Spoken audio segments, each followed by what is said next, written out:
อ้ายสบายดีอีเมเนี่ยสบายดีไหมแม่เจ้าก็ห้าบ่ายลูกเคยได้แม่สบายดีไหวป่ะลูกสบายไหมปกติอย่าไปตื่นโอ้ยพอตื่นกับตื่นตัวลูกอย่าไปนอนโดนร้ายโอ้ยปกติแล้วก็นิ่งก็นี่แหละแม่เมื่อคืนนี่น่าจะไปเจอตัวดีดกุริย่านมึงเนาะมึงเป็นลูกเต้าเราใครหรอวันนี้มีหัวนอนแปลกตีนบ่ล่ะโอ้ยอีแม่แล้วอยู่บ้านเดียวกับเฮาแล้วอยู่บ้านใต้ดิจะบ่ฮู้ซะบ่อันจะบอกแม่จะเว้าดีๆกับข่อยนี่นะจนมีปัญหาข่อยเด่นอันนิบเอวเข้าไปซะเลยโอ้ยใจเย็นๆดูแม่ข่อยได้นี่เบ้าดีๆเลยเด้บาทีไม่เถ่ามึงได้นี่แม่นความเจ้าแม่แฟนเก่าเฮาก็เว้าจังซี่แหละยังซอกศพบ่เห็นปานนี้ป๊าดมึงคู่กูหวะบ่ได้คูก็เว้าสู่ฟังอย่ามันเกิดขึ้นอีกซั่นดอกป๊าดบักกะดิคือมึงเก่งกันละบาทนี่ขนาดนี้มึงว่ากูแท้ๆได้นี่มันบ่เกี่ยวดอกอันว่าอยู่ไสอ่ะบ่เรื่องใจพี่ทุกมื้อนี่ป๊าดบักกะนี่น่ะจะเป็นที่หังความบ่ตกฟากเนาะโอ้จากที่ตกฟากอยู่ไสเนาะสมัยนี้เขามั่างทีมบ่แล้วที่บ่ยันตะพูลังคนละตกตังนะโธ่มึงสิตาแต่กูตกตังมึงหรอโอ้ยแม่ใจเย็นๆแม่บักกะนี่น่ะบ่ท่าทีบักเจ้าหั่นอันท่อดีดเป็นนี่ก็ตกตังแล้วเจ้าหั่นเจ้าก็ได้แม่ข่อยเจ้าก็เว้าดีแล้วนะแม่บ่เป็นต้องเว้าดีดอกอันเราบ่พอใจแล้วบอกเรามาใส่เดียวข่อยรถกำลังดีดนี่เอาบ่ตายแต่มึงเก่งเนาะมึงเห็นบ่นี่มันจะตีกูแล้วนี่อุ๊ยเจ้าก็อย่าไปกวนตีนเนาะแม่ปกติแล้วมันเป็นสินายโมงน่ะตาย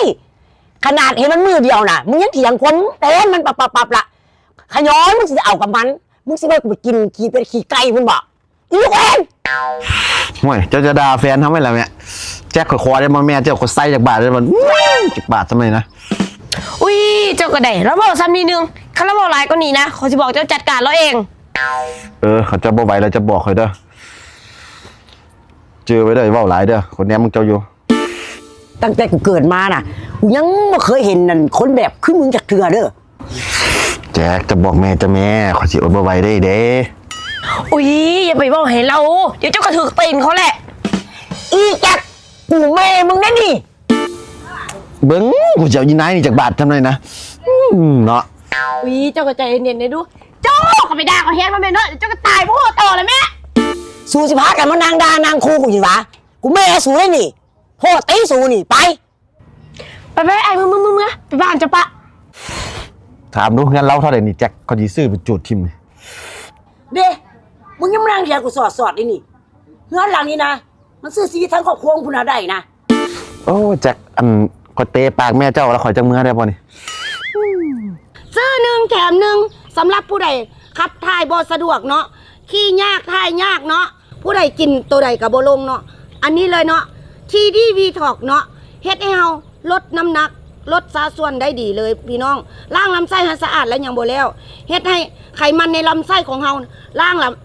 างไขมันในลำไส้ออกอีกเด้อพี่น้องเด้อฝากในเด้อผู้ใดดื้ออย่านี่เลยทีดีวีท็อกมื้อนี้ซื้อ1 แถม 1พี่น้องทีดีวีท็อกทีดีแฮงโก้